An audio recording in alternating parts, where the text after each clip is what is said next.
परमेश्वर के दैनिक वचन। देह धारण परमेश्वर का देह में प्रकट होना है। परमेश्वर सृष्टि के मनुष्यों के मध्य देह की छवि में कार्य करता है। इसलिए परमेश्वर को देहधारी होने के लिए सबसे पहले देह बनना होता है। सामान्य मानवता वाला देह, यह सबसे मौलिक आवश्यकता है। वास्तव में परमेश्वर के देह धारण का निहितार्थ यह है कि परमेश्वर देह में रहकर कार्य करता है। परमेश्वर अपने वास्तविक सार में देहधारी बन जाता है। वो मनुष्य बन जाता है।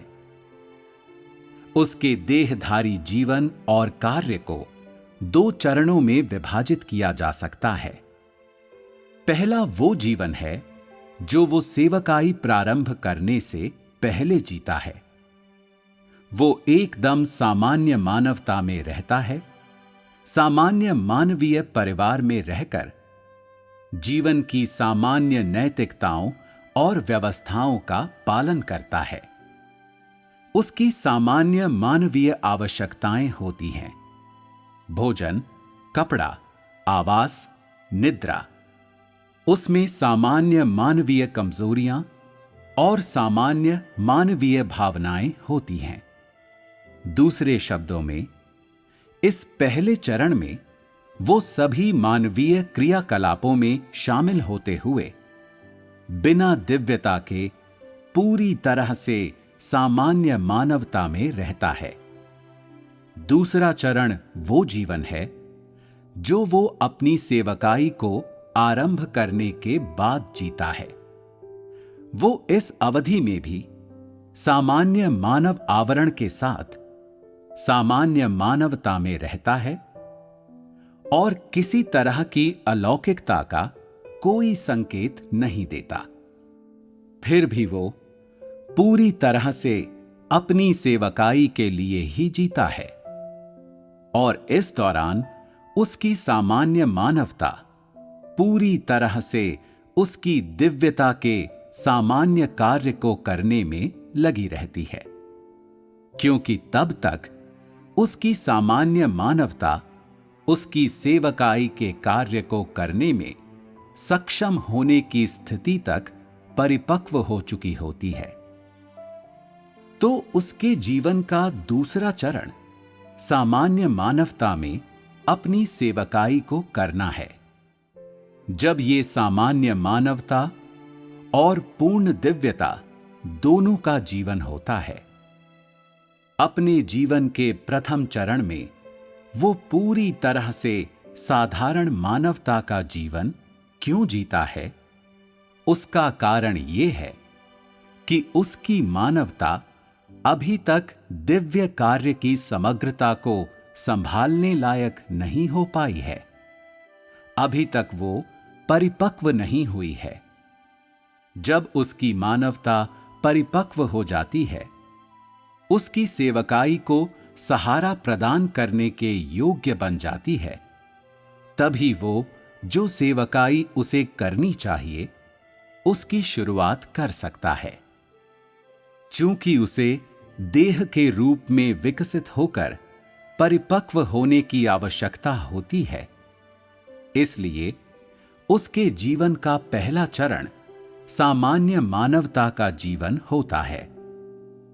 जबकि दूसरे चरण में, क्योंकि उसकी मानवता उसके कार्य का दायित्व लेने और उसकी सेवकाई को करने में सक्षम होती है, अपनी सेवकाई के दौरान देहधारी परमेश्वर जिस जीवन को जीता है, वो मानवता और पूर्ण दिव्यता दोनों का जीवन होता है।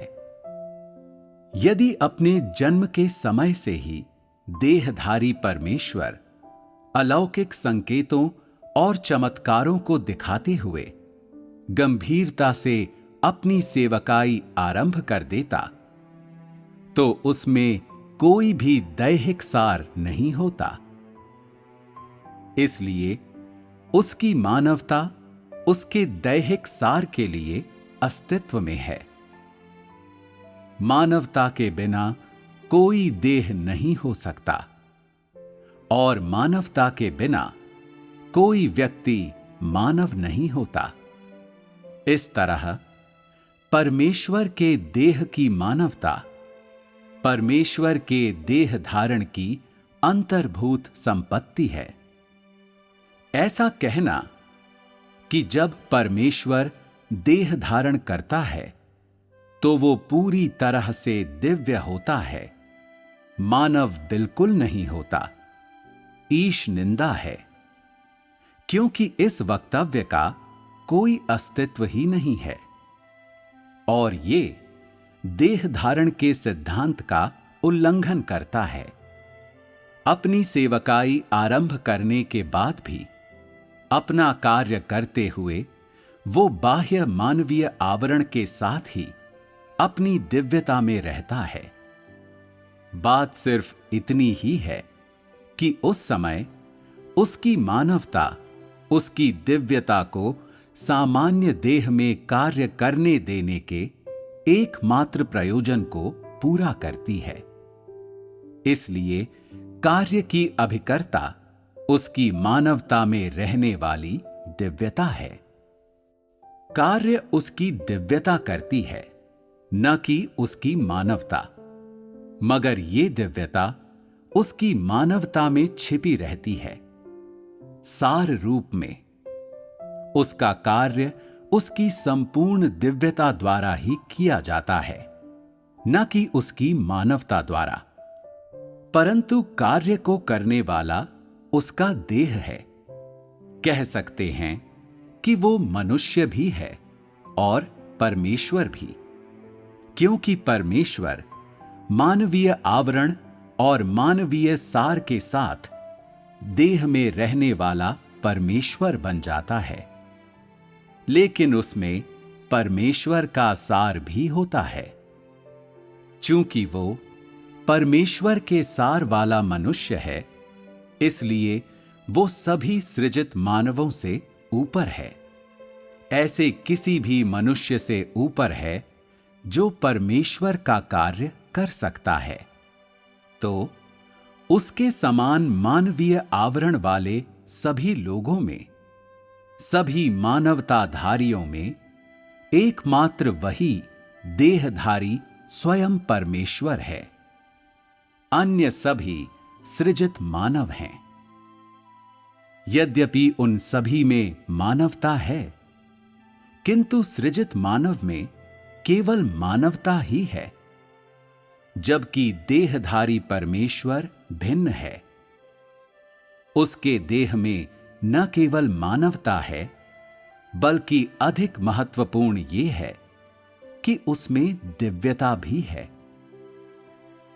उसकी मानवता उसके देह के बाहरी रूप रंग में और उसके दिन प्रतिदिन के जीवन में देखी जा सकती है, किंतु उसकी दिव्यता को देख पाना मुश्किल है, क्योंकि उसकी दिव्यता केवल तभी व्यक्त होती है जब उसमें मानवता होती है, और ये वैसी अलौकिक नहीं होती जैसी लोग कल्पना करते हैं।